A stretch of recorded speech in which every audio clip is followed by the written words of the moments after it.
Today marked the 10th day of the government shutdown, and to commemorate it, House Speaker Mike Johnson once again canceled votes, designating next week as a district work period. Now, the majority of House members will remain out of Washington, and I'd be willing to bet what House Republicans won't be doing during their district work period, actually speaking face-to-face with voters they represent. I mean, during this second Trump administration, the vast majority of Republicans seem to prefer walling themselves off rather than actually hearing direct criticism. Remember back in March, Mike Johnson actually told Republican lawmakers to skip town halls altogether. And after one unpopular Trump policy after another, not to mention the historically unpopular big ugly bill that congressional Republicans helped jam through, it doesn't appear that guidance has changed.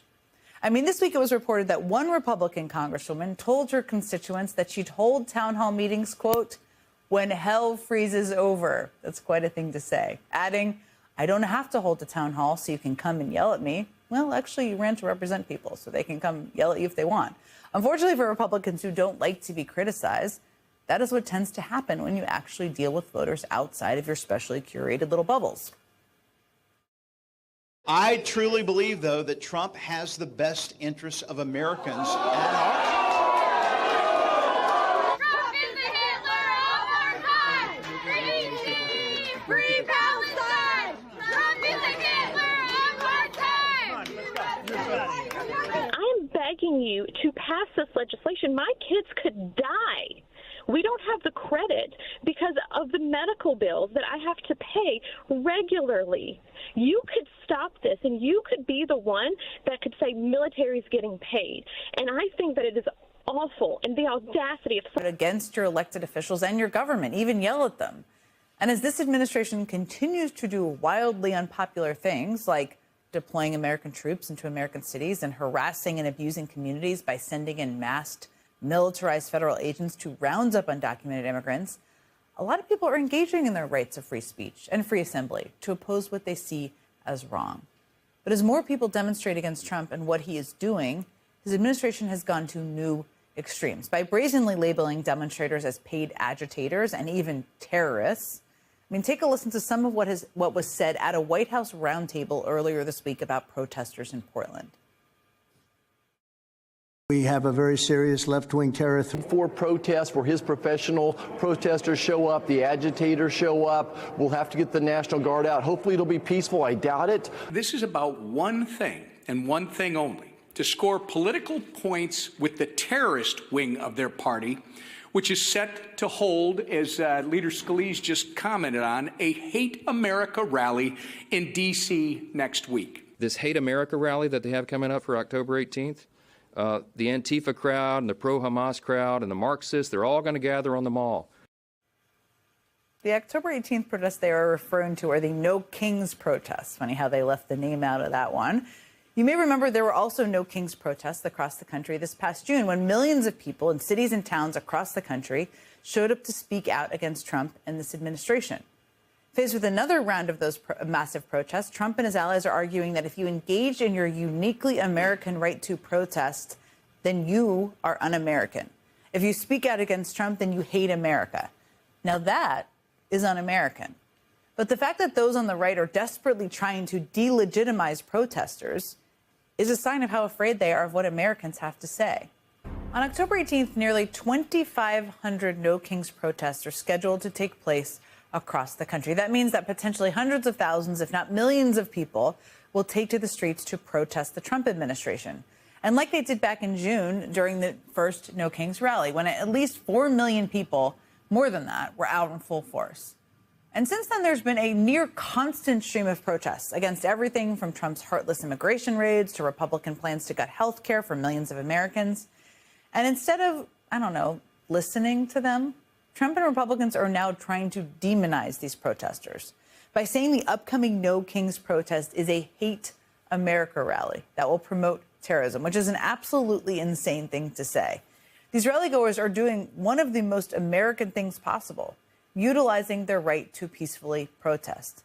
And then if it's anything like the last No Kings protest, it will probably look a whole lot like this scene from Memphis.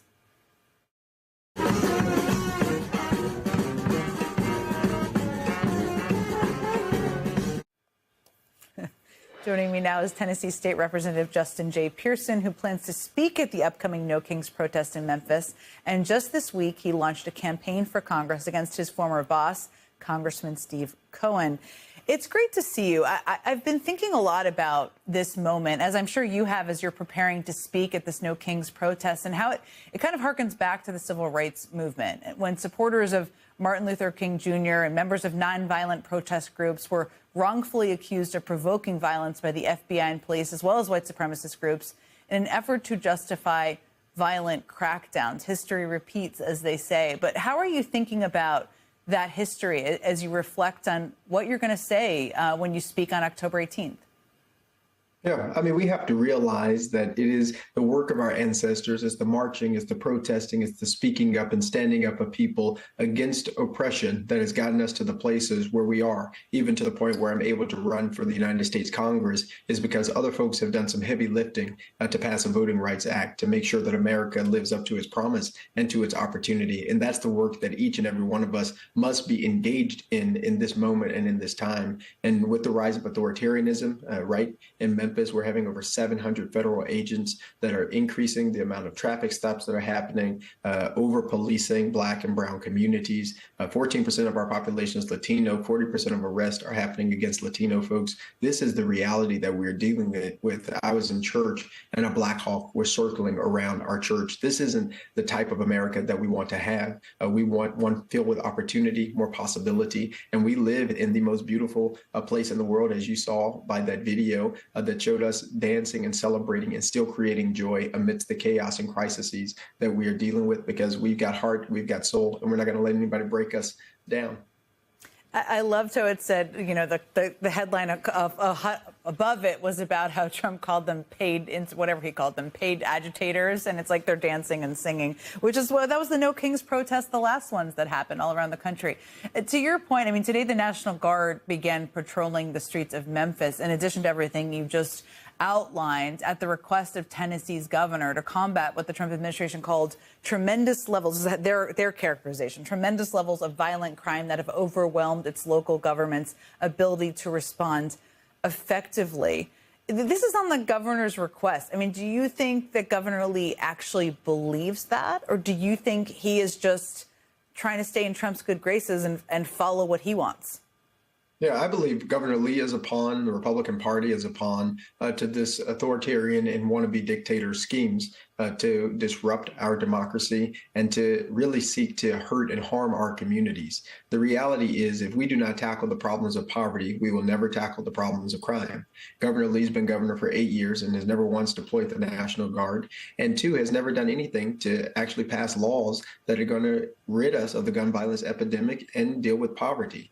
And what Governor Lee is doing at Trump's request is anti-constitutional. Article 3, Section 5 of the Tennessee State Constitution says that he does not have the authority to deploy the National Guard unless it's in cases of invasion or rebellion. That's not what's happening in Memphis. He's being used by this administration that wants to disrupt our democracy and take away our ability to protest and stand up for our rights. And in order for us to have those, we have to do what groups like Free the 901, Free DC, and so many others around the country are doing, is reclaim our Constitution, reclaim our right to protest and to gather and to demand that we actually get investment from the government, not military occupation. I know you talk with a lot of people, since you're running for office, and you do anyway, around Memphis. Even though we know why Trump is doing this, because he's small and petty, it can be scary. I mean, does what's happening in Memphis does it strike fear in people? Does it energize them? How are people responding to Trump's crackdown on dissent?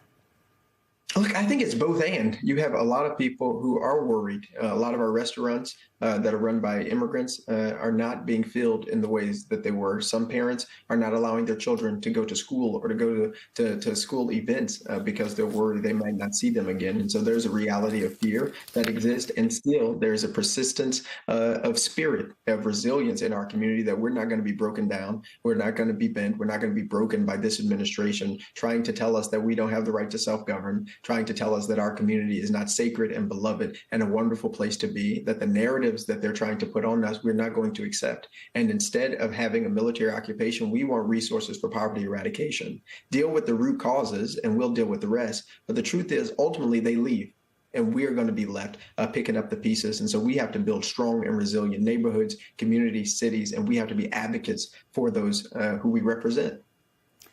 State Representative Justin J. Pearson, you always speak with such moral clarity. I always. Today marks the 10th day of the government shutdown, and guess what? Instead of solving the crisis, Speaker Mike Johnson just canceled the votes and told everyone to go home. Lawmakers are heading back to their districts, but not to meet the people they represent. Republicans have built a wall not just around the Capitol, but around themselves. They're avoiding town halls, avoiding tough questions, and avoiding the anger of the voters they claim to represent. One congresswoman even said she'll hold a town hall when hell freezes over. Imagine that, running for office but refusing to face the people. But out there, people aren't silent. They're showing up.